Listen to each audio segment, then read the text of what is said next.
I don't need your likes. I don't need your comments. I don't need validation. And when you can get to that point where you don't need anything, everything comes.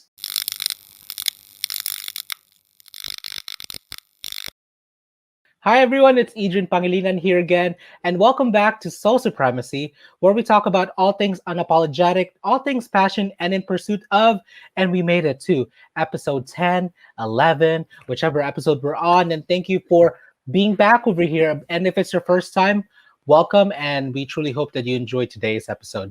So for today's episode, we have my mentor, my friend, Nick Keomahavong, all the way from Thailand. Hi, Nick. Yes. How you doing? Hello. Good to see you. I'm glad to be part of this. Thank you, Edrian.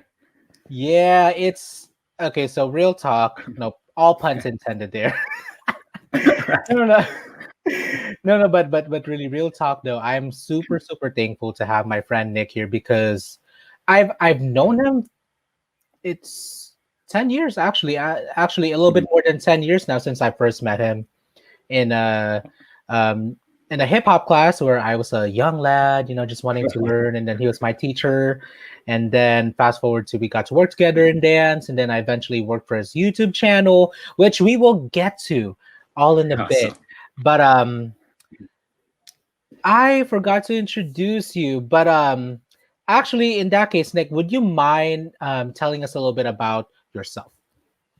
Yeah. Hello, everyone. Again, thank you, Edrian, for having me. It's right now about 12:30 p.m. So we just finished having lunch, but I'm here in Thailand. And for me, I'm a Buddhist monk here. But it's been a long journey. But before that, I was a dancer, like Edrian said, hip hop dancer, doing modern ballet, contemporary jazz.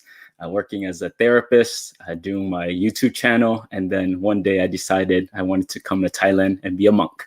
And here I am. Yes. Yes, yeah, which is actually one of the questions that I have for being someone who is multi hyphenated. When I said it earlier, my friends thought I was saying caffeinated. It's hyphenated. Oh, wow. Everything. So we're gonna get into that. Okay, so before we get started with the interview, I actually just want to take the time to do some icebreaker questions. So the first question is, what are 5 things that people wouldn't know about you from a first glance? Oh, from a first glance is that I'm just very shy, very timid. Like there are people who are shy, but for me, I feel like I'm like 100 times more shy. I'm just very like quiet to myself. But that's something people may not know because they might see me in public.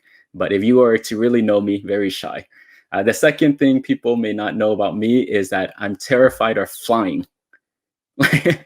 Flying for me is the scariest thing ever. I get many opportunities to travel for teaching, and I never want to go because I just don't like getting on airplanes. Yeah, so that's 2 of the things. Another thing is I'm just very clean.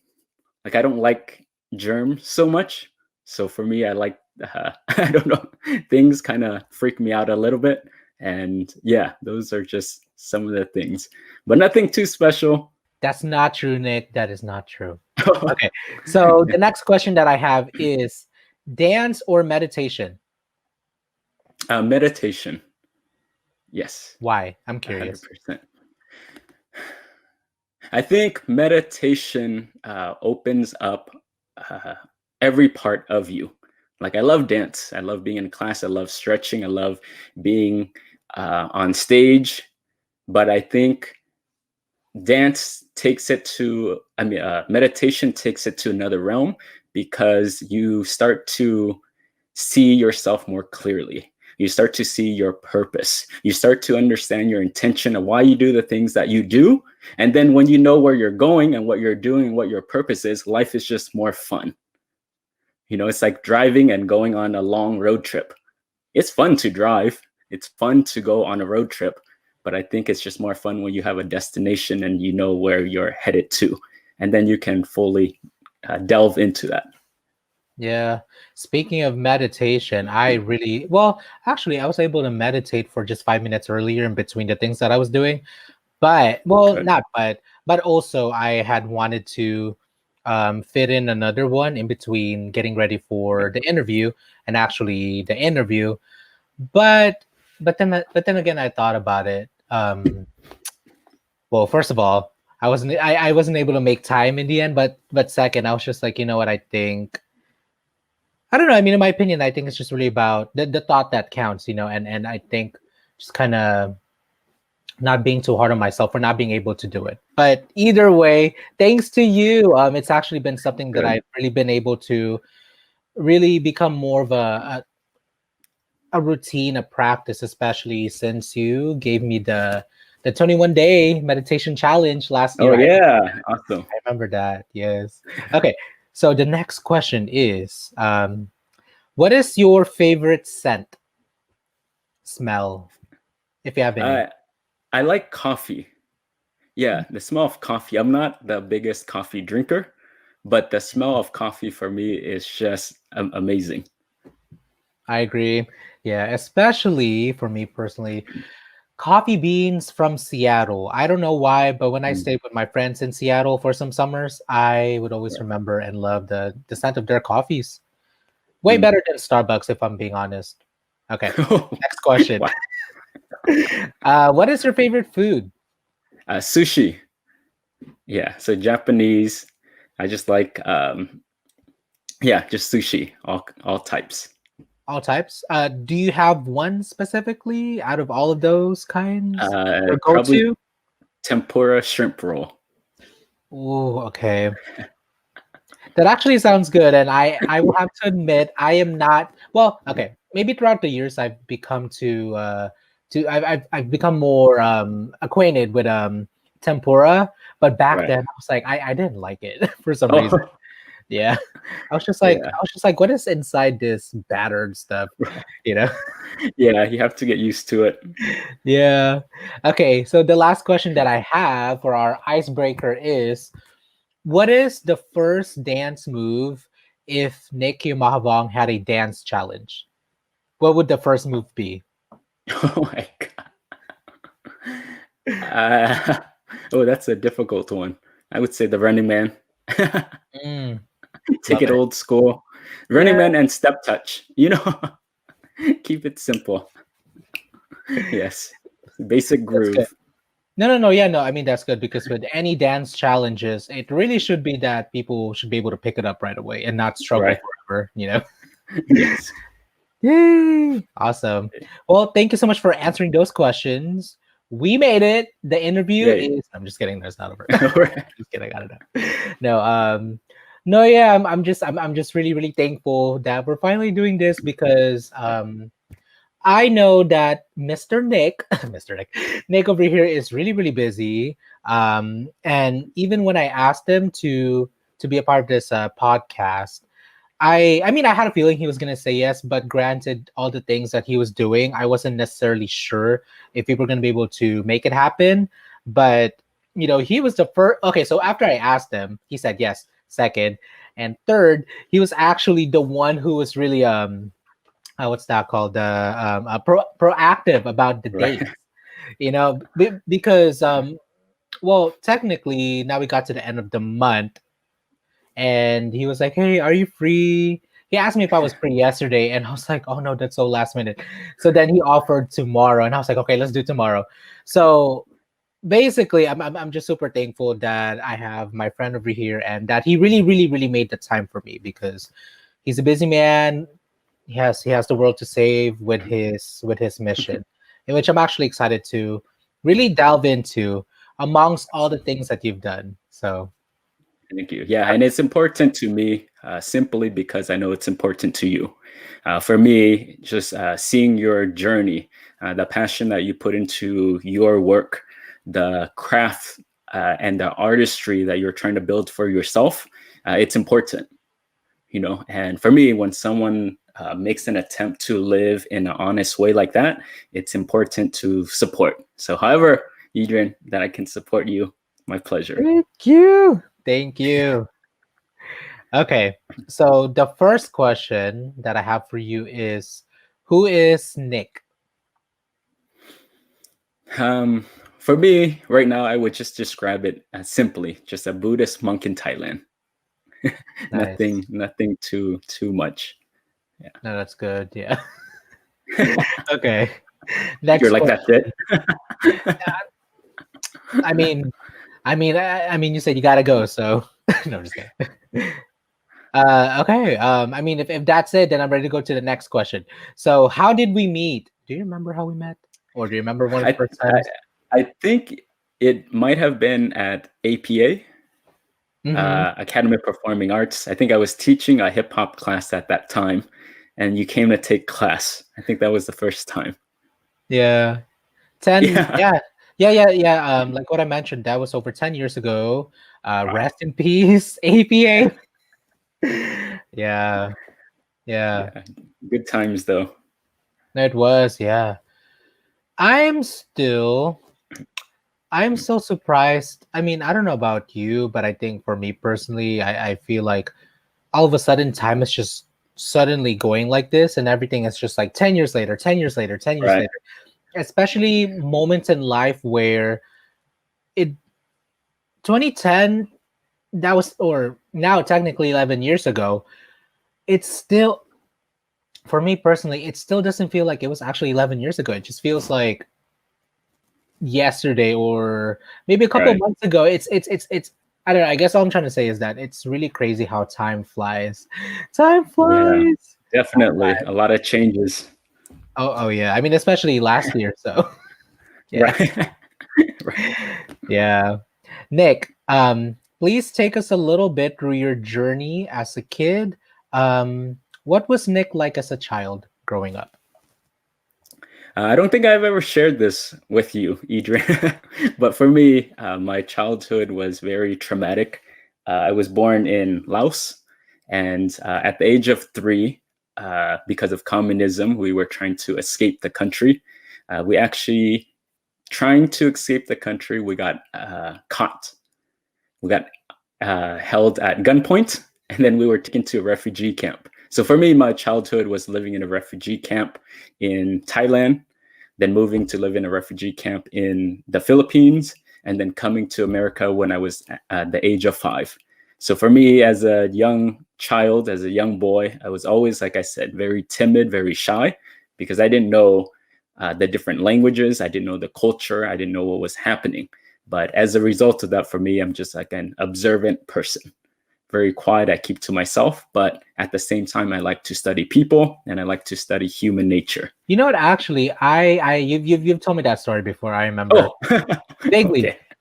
super vaguely. Yeah, and I think this was like around one of the last times that we had seen each other when I came up to Malibu a couple of years ago before you left for Mm. Thailand. Actually, um, I have some follow up questions on that.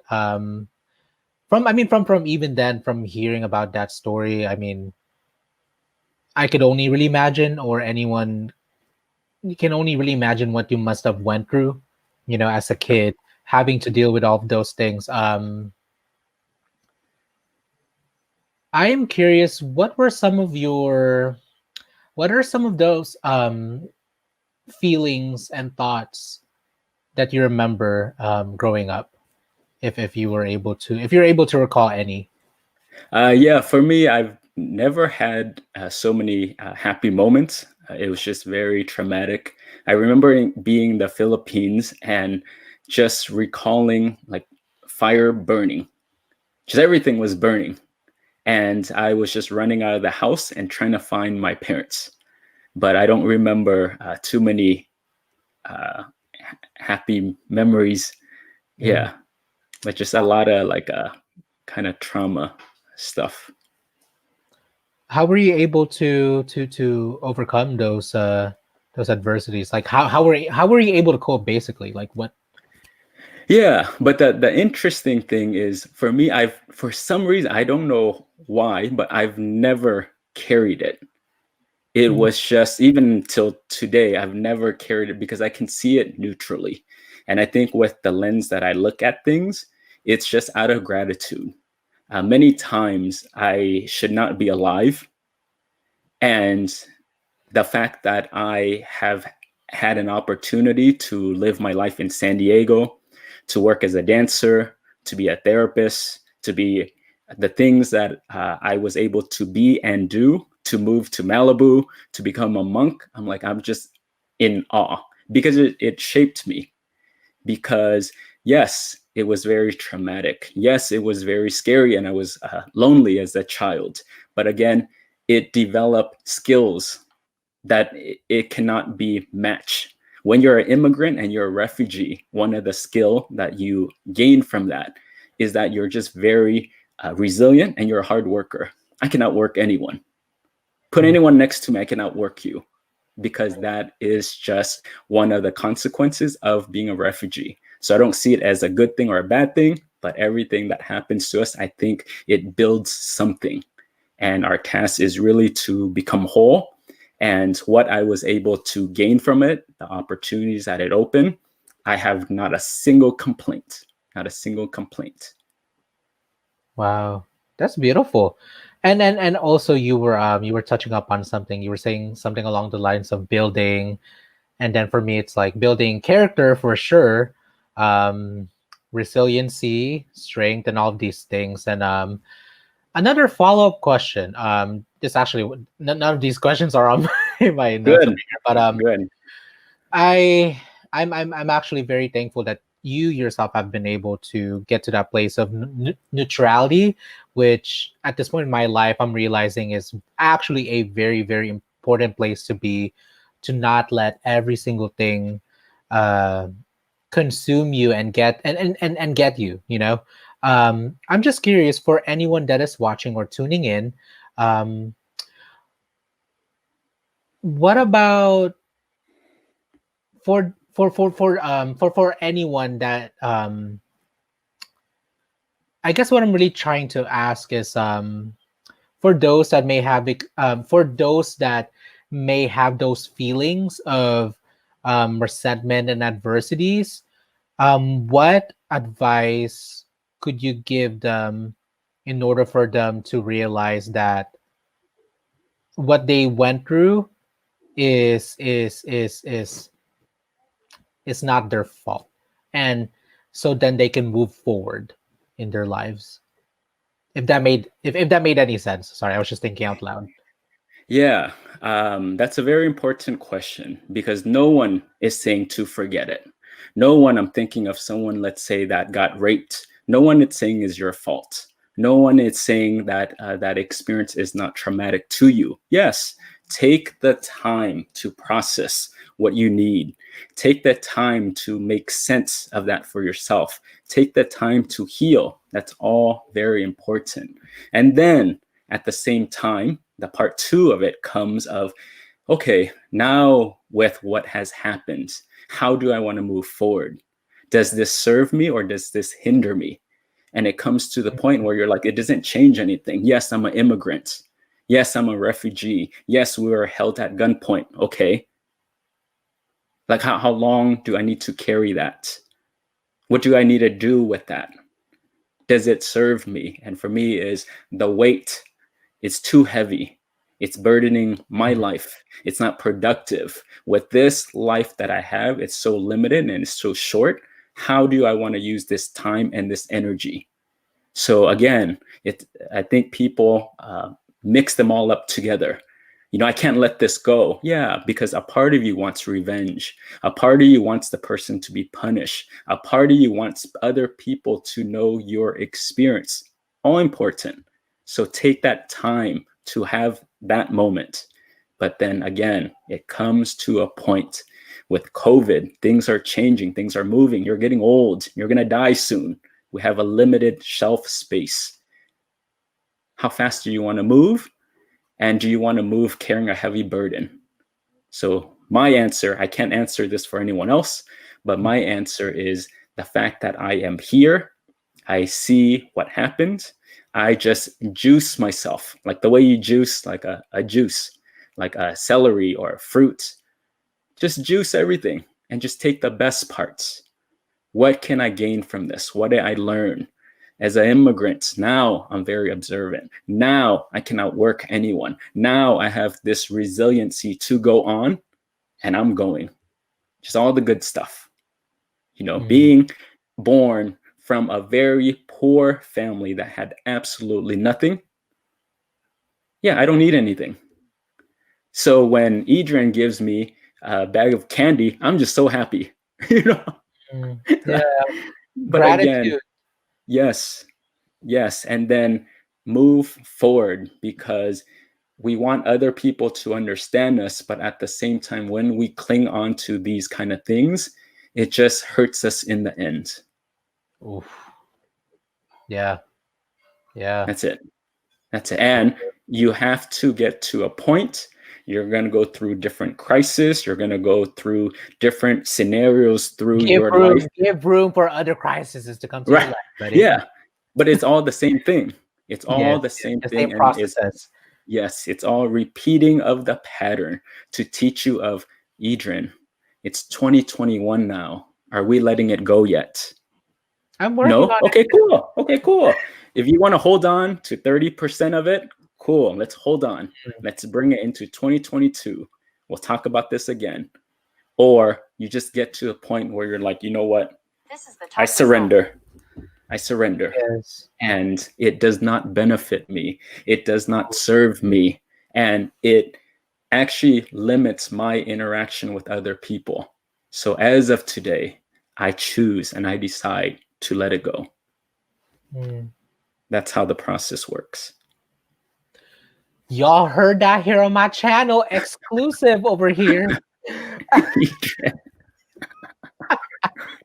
No, I'm just kidding. Yeah. No, but real talk. Thank you so much for that answer.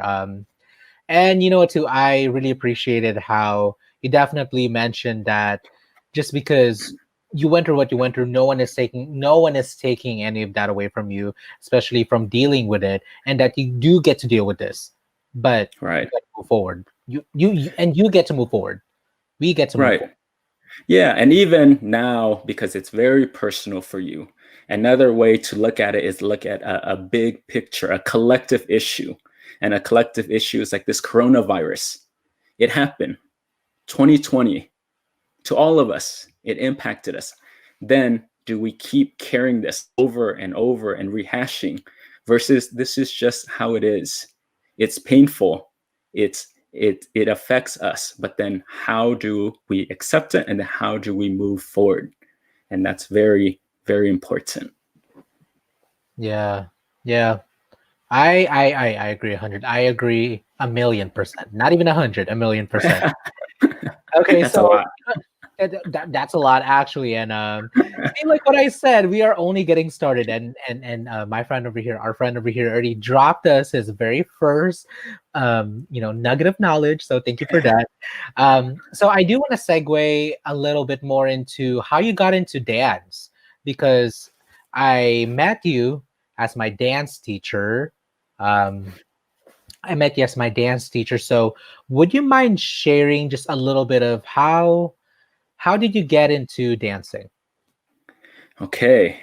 So one day I was going to Mesa College and I was just walking by, minding my own business.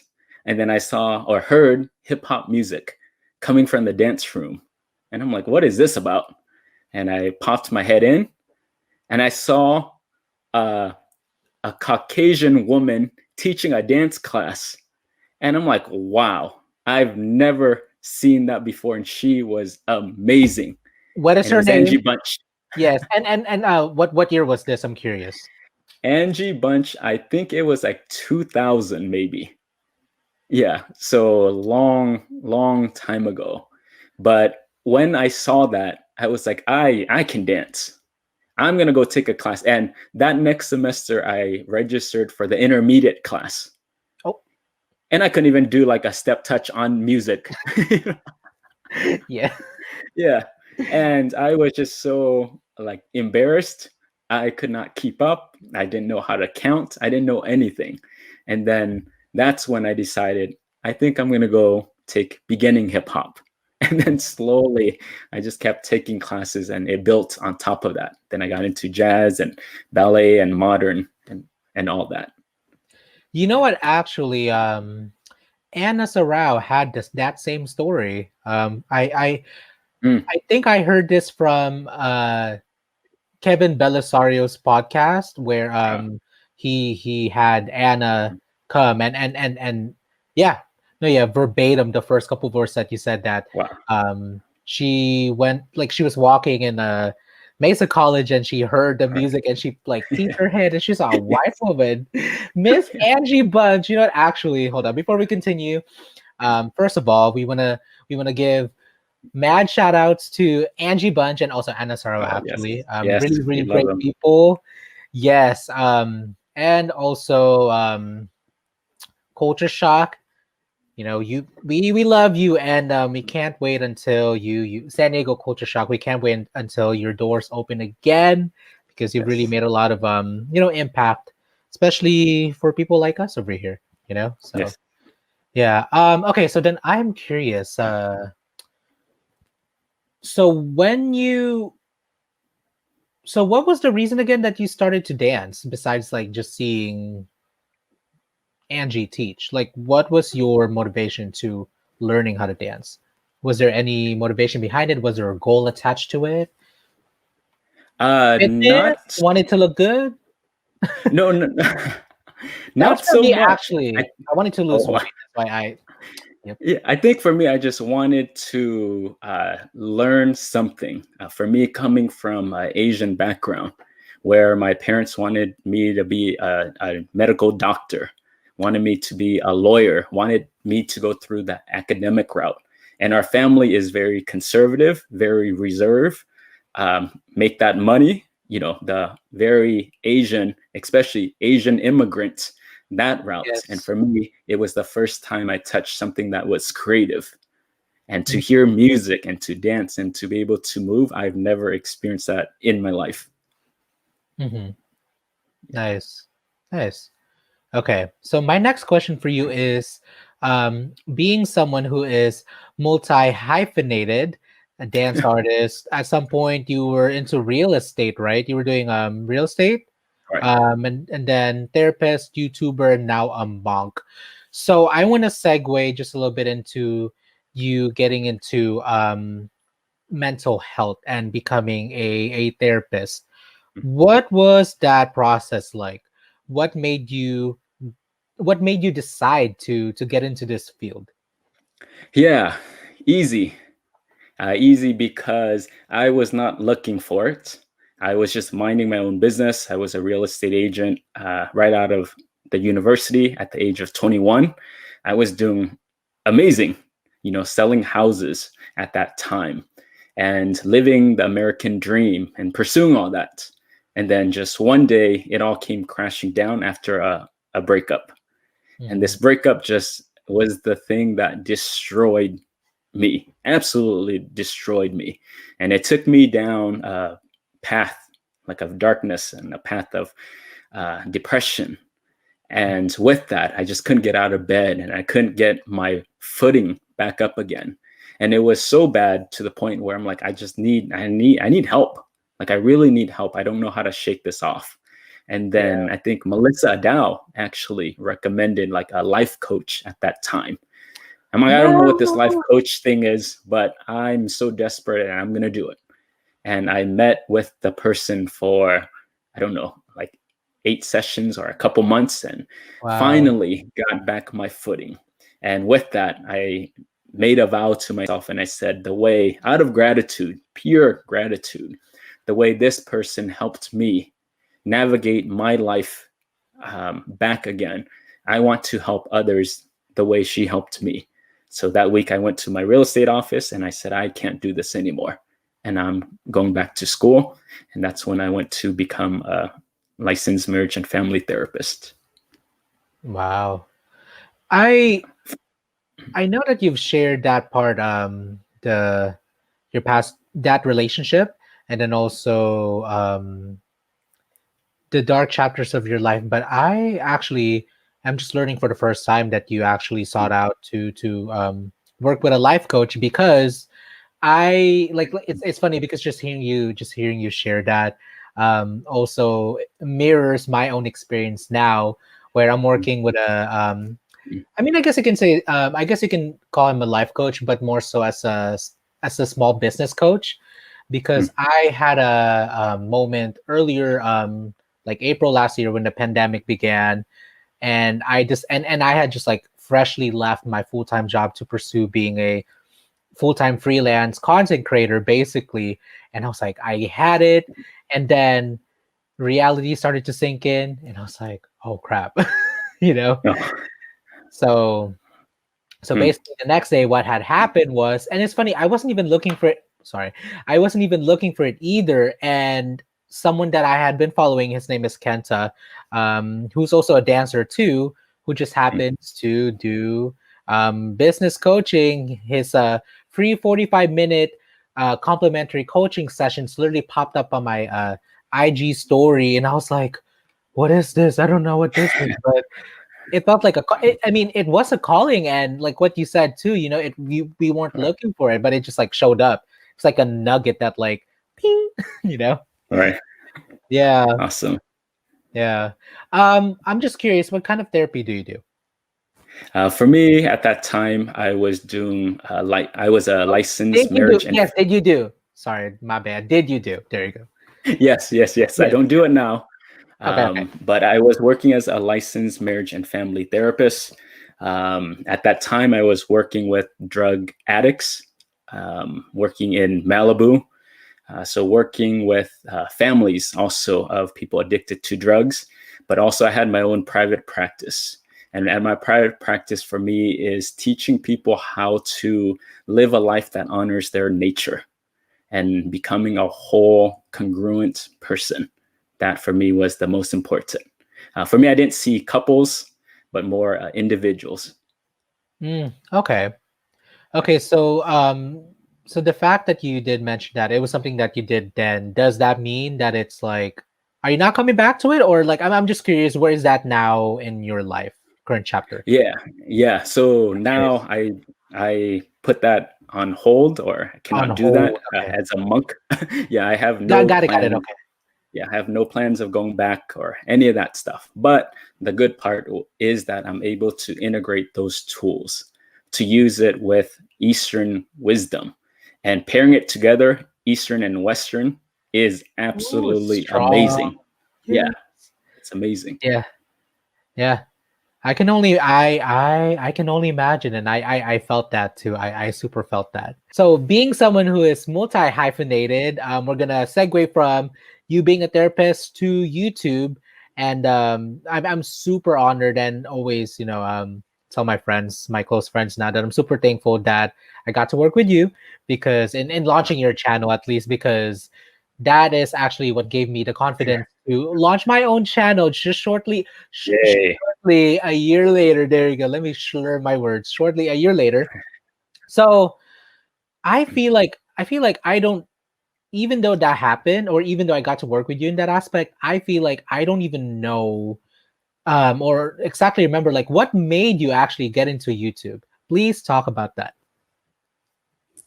Yeah, like I said before, for me, I'm just very shy. The last thing I wanted to do was to be in front of the camera. That is not my lens at all. However, at the same time, I felt like what I was doing in the therapy session was gold. Gold, because people came to me sitting in the session and they asked the same questions. They talked about their depression, their trauma, their anxiety. How do I heal my suffering? How do I change myself? And I would say the same stuff. And I'm like, just hearing myself repeating, helping clients after clients after clients. And I'm like, wait, there's a lot of people who do not have access to this. One, my price at that time was pretty high. Two, people could not travel to California. And three, I'm like, I just want to get this out there. Anyone who is suffering. Again, coming back from my experience of being in a dark place, not knowing where to go, not knowing where to turn to, if I can just put this information out where it can help someone, here you go. Take anything. What do you need? And I just went through one by one, and I just made videos about therapy, about how to change your life and how to shift your life.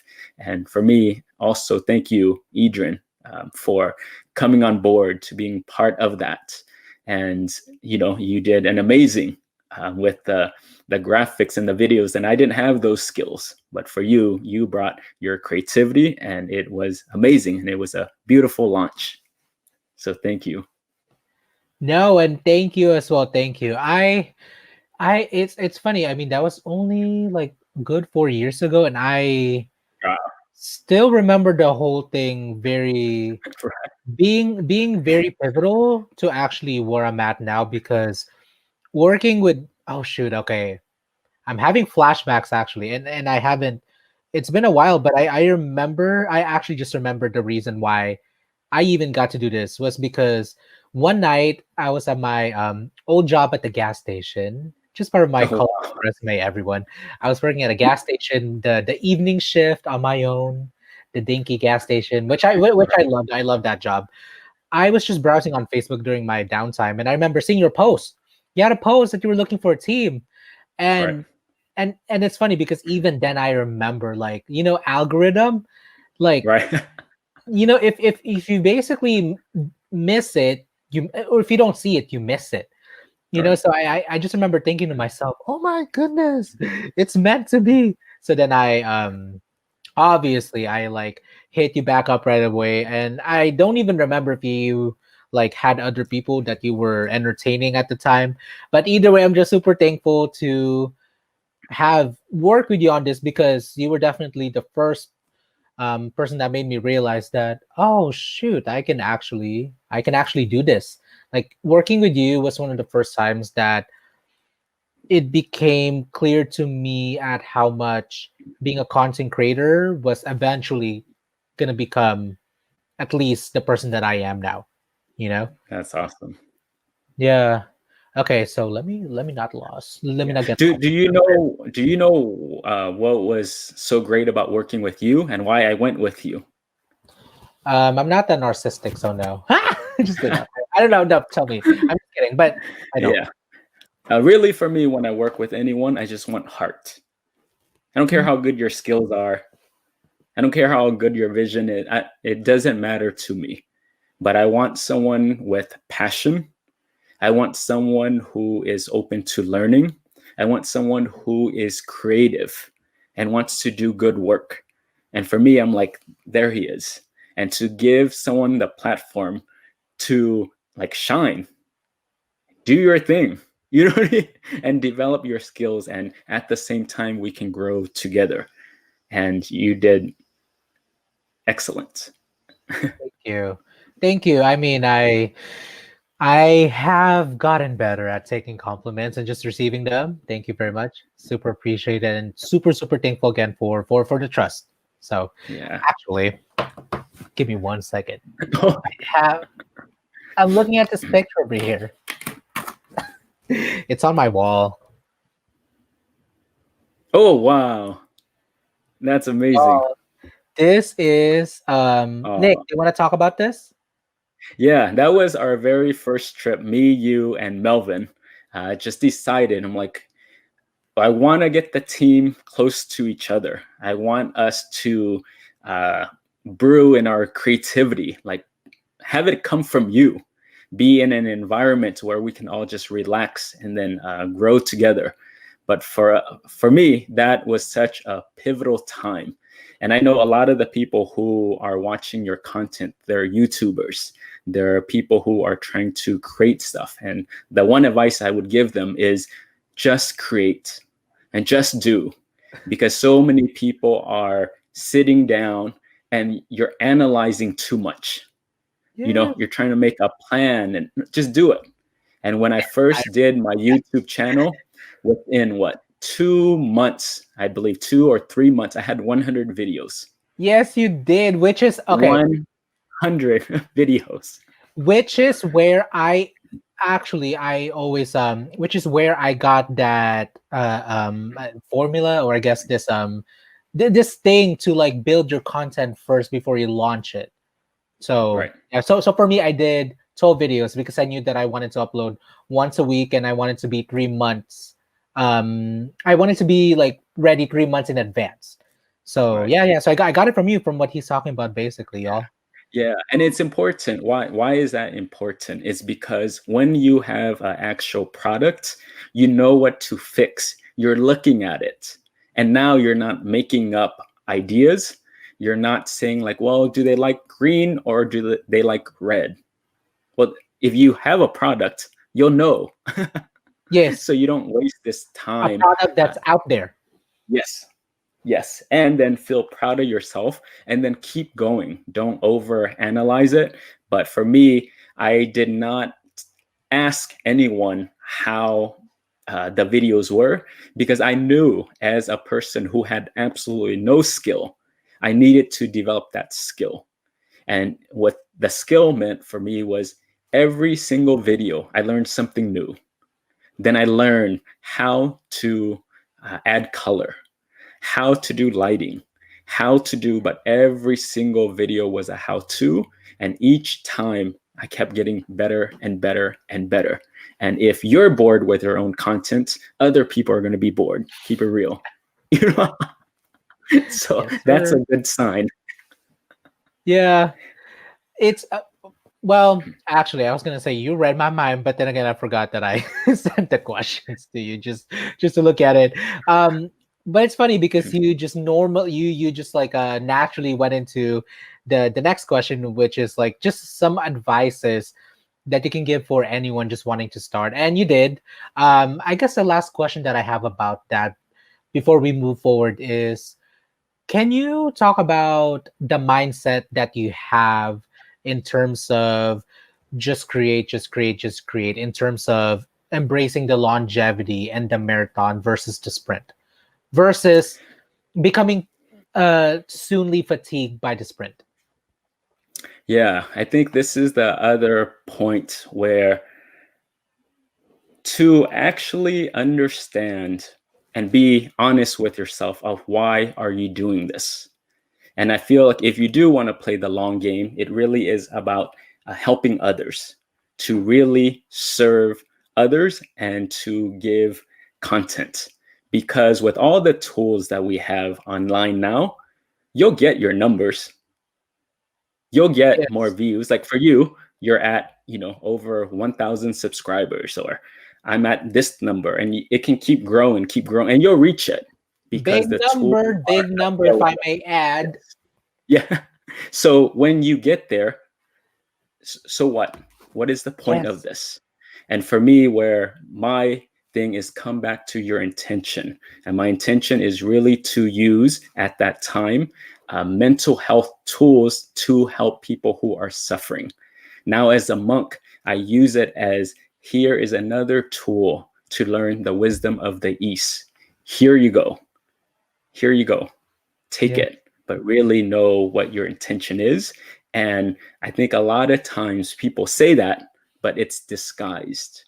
Disguised Mm. as I want to help people. No, it's not. No, it's not. So try to get that part as clear as possible.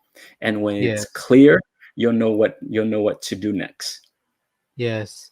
Y'all, he is so humble, okay? He is currently at, as we're recording actually, 45,500. I was gonna say 500,000. Oh, 45.5 thousand subscribers, y'all. And we launched your channel September 2017? September, I right? I I believe so. Yeah, Yeah. it wasn't that long ago. That was just a couple of years. That was a couple of years ago, y'all. Okay. And actually this, like what I said, this wasn't or like what I said, I haven't even said it, just kidding. I have a follow-up question that's not in my written question set of questions over here. Can you talk about, so at some point on Facebook you posted that your one of your most popular videos, which is called How to Become a Monk in Thailand and a Free Guide, your video, which is currently at 1.4 million views, my friend. Wow. I'm just curious. I know that you're a person that doesn't really give too much weight on the numbers, but I'm curious, what does that number mean to you? What does it signify? Or do you feel like it Uh, signifies? for me, a couple things. One is I'm just proud of myself because I really started with nothing. I mean, I don't even know how to properly send an email. I'm still struggling with just basic computer things, and never touched a camera before that, never did anything. And I just diligently took my time, and nowhere along the way did I sell myself out. That for me Mm, was important. mm, The second thing that is significant for me is that a lot of people out there are suffering. And a mm. lot of people are looking to the monk life and the slow life and wisdom of the East that can help them. So I think it just exposed to me that there is this big need for the things that I'm doing and the life that I'm living now, living as a monk. And it's exciting because people are now wanting access to this wisdom. How do you slow down your mind? How do you deal with stress? How do you not how do you live in the world but yet not be consumed by the numbers and your Yes, popularity? And I have to check yes. my Facebook and how many likes and what did people say. You can still do your work and Mhm, not be affected by that one bit. mm. And I think it's important now because everyone, with the amount of technology that's out there, you can do it, not a problem. But at the same time, it can be a trap because it Yes. can own Yeah. you. Yes. So be very careful. Yeah. You know what? I first of all, I just wanted to say that I'm super, super, super proud of. I feel like for me, what that number signifies is you became so much more clear with the message that you wanted to send. Right. Definitely leaned more into not just speaking your own truth, but really leaning into like, this is me and this is what I have to say, and no buts or ifs. The right people will see it, and apparently 1.4 million people I'm gonna say hella resonated, okay? Hella resonated with that video. So I'm so happy for you. I was Yes. like, Yeah. yeah, yeah. Yeah. And Okay. it took a long time to find like I guess people would say their niche or Yes, their yeah, audience. Yeah. yeah. It took a long time. Yeah, and I still have a couple more questions, and I know that you have to go sooner than later. But well, two things really. People will always recommend for you to niche down, but I think from it seems like from our personal experience, especially for you, you were so niche down already from the beginning, but then you like niche down even more into like you super like a tiny dot, you know. So I guess what I really want to say is you can niche down as you go, but it takes a while. It will Yes. take you many videos to really. It'll take you at least a good year or two, I think, to for you to Right. really have a good idea of like what is working, what am I doing right, and how can I keep improving, basically. Okay, Yeah. so yeah. Oh, sorry. Go ahead. Yeah. And I think it's about owning like all parts of your life. You Ooh, know, really, you have to, because people are making stuff up, who I want to be, who I should be, how I should sound. And for me, through this process, and it's just more an authenticity thing. If I'm not playing a role of a monk, I'm a monk here in Thailand yes. because I'm training. I'm living this lifestyle in a monastery. I also incorporate my time as a therapist because that's what I did for over a decade. But for me is learn to incorporate all parts of you, my dancing, my experience, my personal experience as a refugee, and tie it all together. Part one. Part two then how is your makeup as of today in this moment? How can you use this to help other people? And the way I can help the world is because I'm able to language in a way where this is a person who used to work in the mental health field of the West who speaks English and now training as a practitioner, as a monk, and wrapping it all up in here, having the culture context, having the lived experience. And then now you present this to the world in a way where it's not about me. It's not to share my experience and I've been through so much, but no, everything shaped me into who I am now. And because of that, I can language in a way using my hip hop background. Now I know how to connect with the younger people, not because I'm trying to fake the funk, but because, hello, that was my culture. And I integrate all aspects of me. And then how do I language this in a way that really serves someone? And for me, I'm not trying to go for everyone. This is not for everyone. And I just am trying to take care of the people who are experiencing suffering, that would like some mental health tools along with the wisdom of the East. And my goal is to serve them. That's it.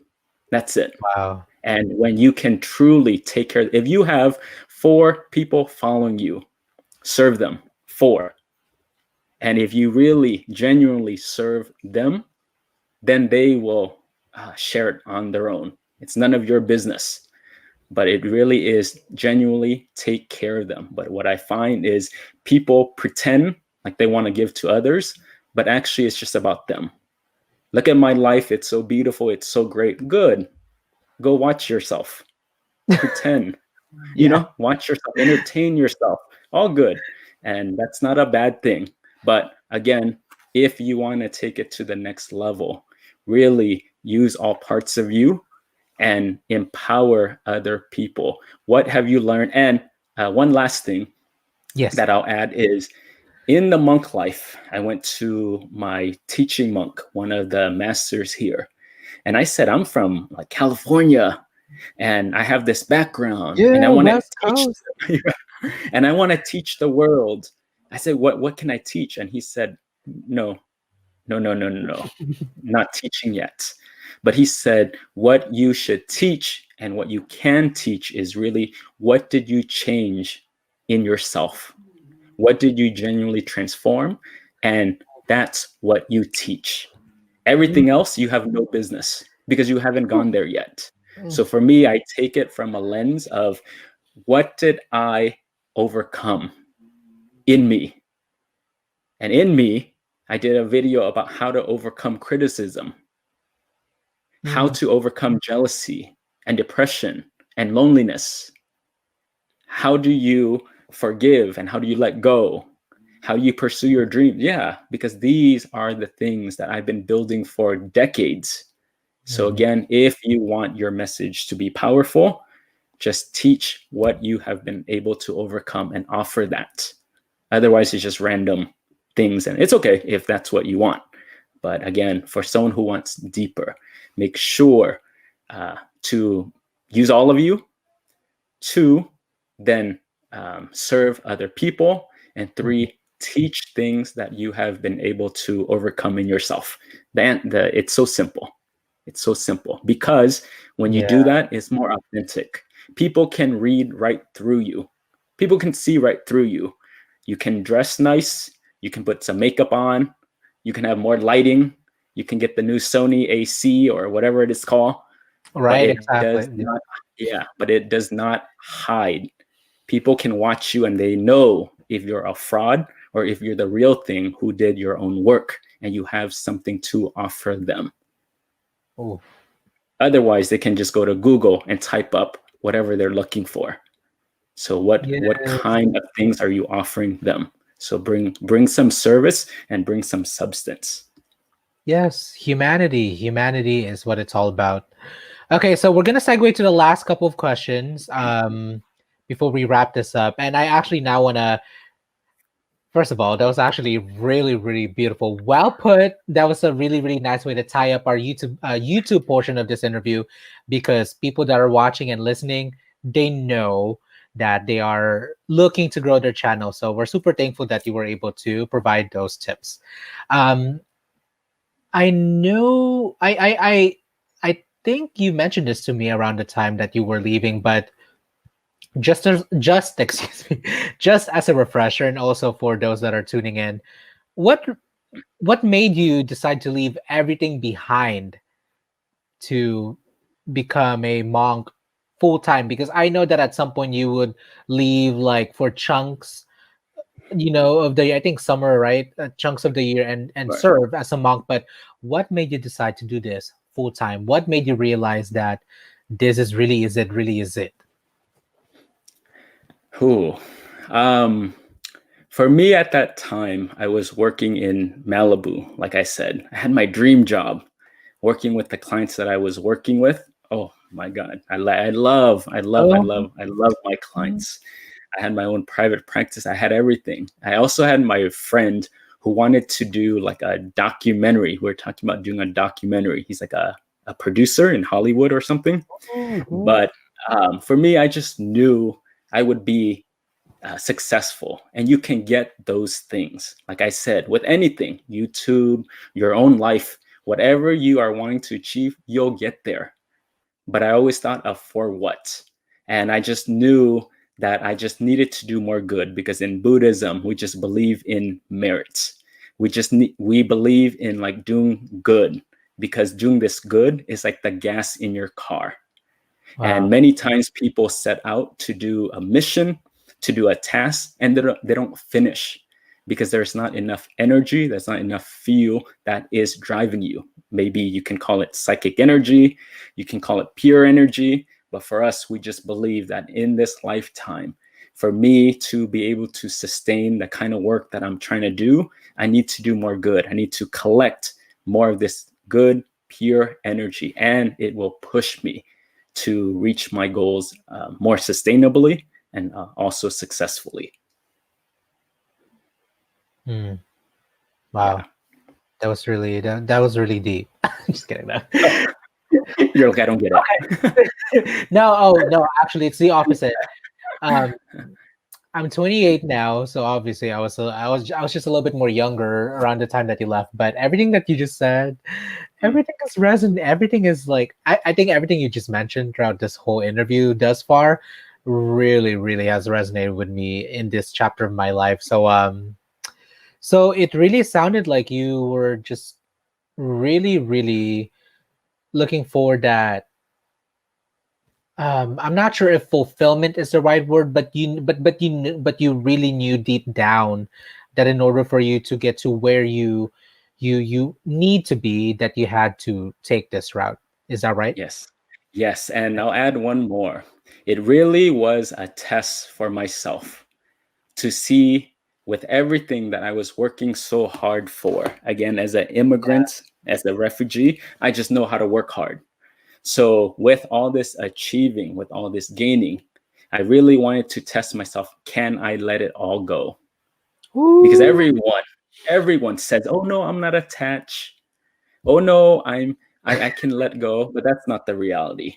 And what I said was, even at the pinnacle, at the peak of my professional career, my personal yeah, career, I wanted to see, can I let this go and trust that if I wow. do my work, I didn't want to change, Edrian.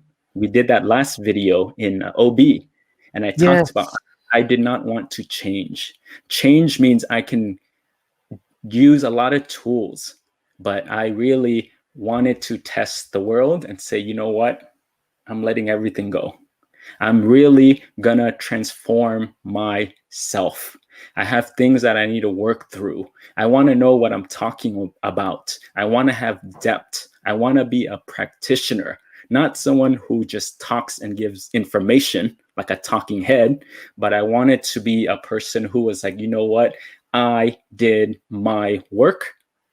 And because I did my work, this is what I can offer you through experience. I want to be the real thing. And I just knew, if you can do that, the world will reward you.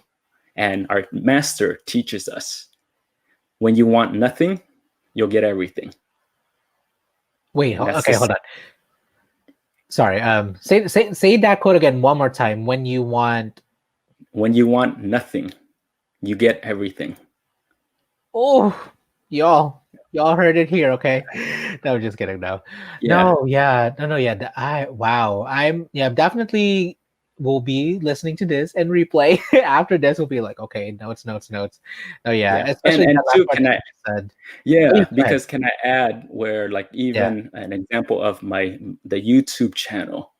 For me, when I post something, I don't want anything. I don't need anything from you. I post the video and then I go to the bathroom and I do my chores. I clean the bathroom and I don't even look at anything because Yeah. it's not that important. I did what I had to do at that time. I gave the best that I could. I don't need your likes. I don't need your comments. I don't need validation. And when you can get to that point where you don't need anything, everything comes. And it I comes fast. I remember you saying that exactly. I think that last part about not attaching yourself to likes because of validation. I remember that was one of the advices that you gave in the interview that you were referring to that we did 2 years, like 3 years ago when I launched my 2 years Oh, ago when I wow. launched my channel. And it's crazy. It's crazy to say that that definitely hits me so different now than it did back then. I agree. I really agree. Super agree. Am I there yet? 100%? Not yet, but I'm working on it. You know, I'm super working on it. I know we only have about a good couple more minutes left, but No problem. um I'm looking at these questions over here. See, we are towards the end over here, okay? And for and I'm sure you're wondering. I'm very candid in my I've always been candid, but especially in this podcast, I'm always candid. People know that I'm reading my notes. There you go. I don't have anything memorized. No one's bios, no one's anything. Okay, real talk. Okay. So to wrap this up really on your current journey right thus far, because you're still in this very heavily, would you mind just for anyone who's interested in learning more about the practice of mindfulness and meditation, what are some advices you can share with everyone here? Yeah, I think the first thing is to understand what it is first and what is the purpose. And the best way for me I can describe it is just meditation is this practice for you to develop the skill of observation, being very neutral, because then you have this lens, your perspective of looking at the world, and it becomes more neutrally. The problem is with our lens and our perspective, we look at things and we add a story. We look at ourselves and then we add a story. I'm not good enough. I'm not pretty enough. I'm not, the list goes on and on and on. And then it's not accurate. And what meditation does is to develop the skill that we were never taught. And the skill was no, look at things as it is. Coronavirus, it's a pandemic. Not good, not bad. Yes, it has consequences, but it's just the way it is. Going back to your trauma, looking at your life pattern very neutrally, looking at you very neutrally, looking at other people neutrally, and the situation neutrally. And what it is every day, just like you're showering your body, the body gets dirty every day. But bad day, you still shower. Good day, you still shower. You reach 1,000 subscriber, Edrian, and you still shower. But we were taught everyday shower because the body gets dirty. But yet, no one has taught us how to shower the mind. The mind also gets dirty, but how do we clean it? So that's what meditation is. It's an exercise to shower your mind. So shower both physical body and then shower both the mind as well. And really the tip that I can give you is pick a number, any number, 5 minutes, 2 minutes, 32 seconds, it doesn't matter. But pick a number and keep it. And Yeah. every day, sit down, close your eyes. There are all these apps. There are all the resources available to you. Insight timer. I There's love no insight excuse timer. for that, but Yeah. really just take anything, and Yeah. then just sit down and develop this habit first. Because if you cannot see clearly Oof. things neutrally, you're forever going to suffer. Yes. Yeah. Yeah. So every day. And for me, my practice was before I became a monk was 5 minutes every day for 1 year, never missing. Wow. Year two was 15 minutes every day. It doesn't matter, good experience, bad experience, sit. 15 minutes every day, no missing. Year 3 was 30 minutes, So then with that, you develop a habit, just like showering. You shower every day, and then you can improve the quality of your mind. But this is something not that you want, but it's something that you need. And why people suffer so much is because you're not seeing things accurately. You're not seeing the situation accurately, and you're not reading other people accurately. So develop your lens. Wow. Wow. It's I've key. had that. Yes. Yeah. Yeah, Okay. otherwise you're gonna get back into like the rat race and keep chasing and keep wanting and keep Scarcity. craving. Yes. Yes, yes. Yeah. Actually, the last question that I have before I ask you the closing question is, well, the closing question. I'm not sure if it necessarily overlaps. If it does, it's good. If not, that's fine. Okay. Um, I'm gonna cut this. Okay, so the last question. Sorry, I just blanked out for a second. Okay. So the last question that I have is that I know that a huge part of your work has always been about being congruent. So being congruent from body to mind. There you go. How how can one achieve this? An exercise that you can do, just take out a sheet of paper and just you can write things I know I should do, but I don't. And this is an exercise that Carolyn Mace talks about. But it's really, again, things I know I should do, but I don't. And when you do this, immediately your intuition knows. It runs down a list. I need to clean my room. I need to wash my clothes. I need to pick up inside my car. I need to respond to the emails. Just make a running list.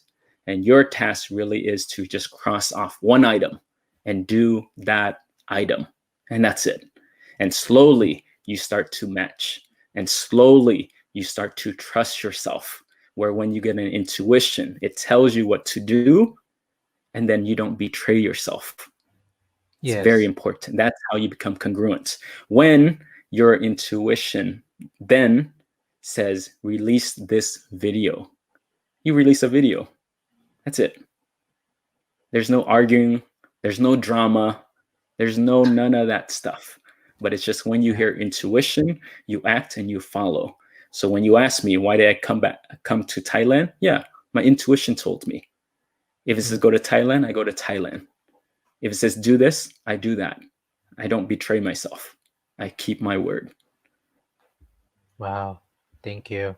Okay, Nick, we only have a couple more minutes left because it's almost time. But my last question for you is, what legacy does Nick want to leave behind in this world, in this planet? No legacy, because that is for someone else to decide.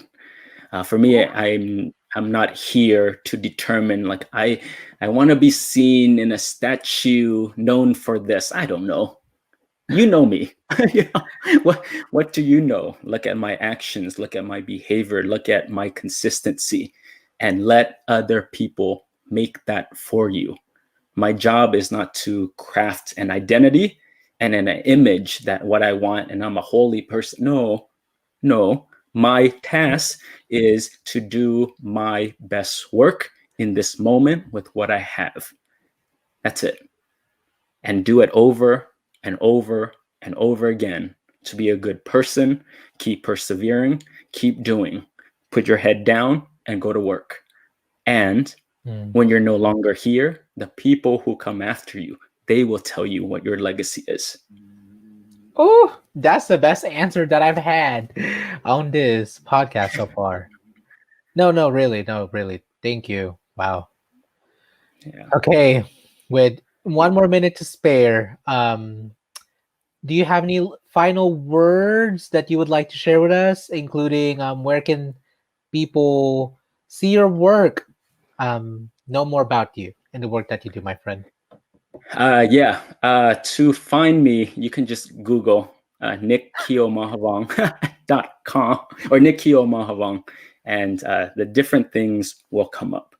But for me, the thing that I would like to leave everyone with is really take the time. I know everyone wants short-term results, everyone wants to reach their goals quickly.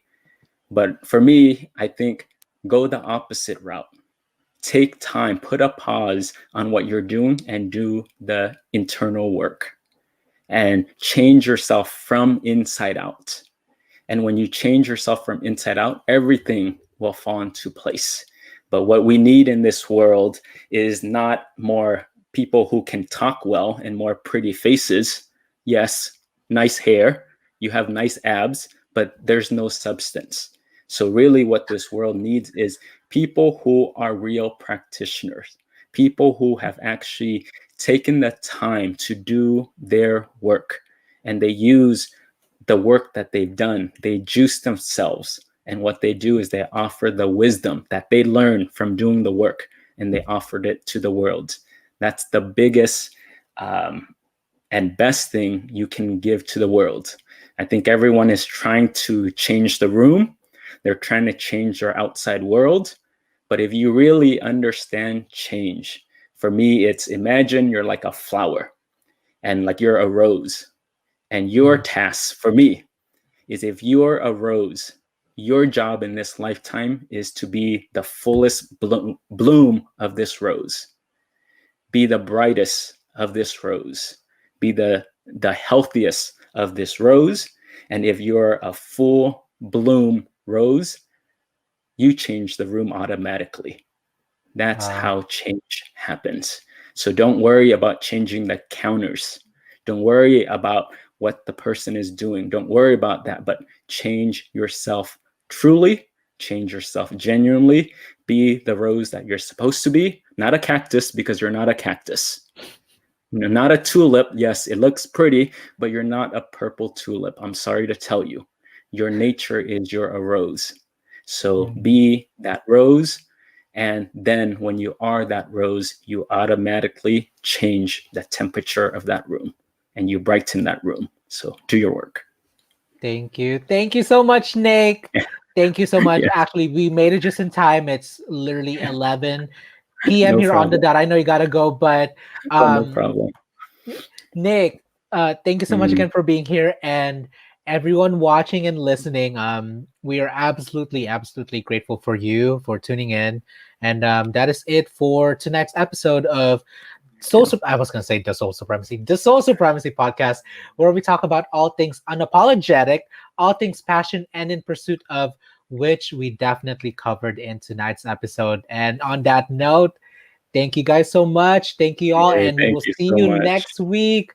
Bye. Awesome. Thank you so much. This podcast show is a product of Studio Penguino. For more information about advertising, please visit www.edrianpenguino.com.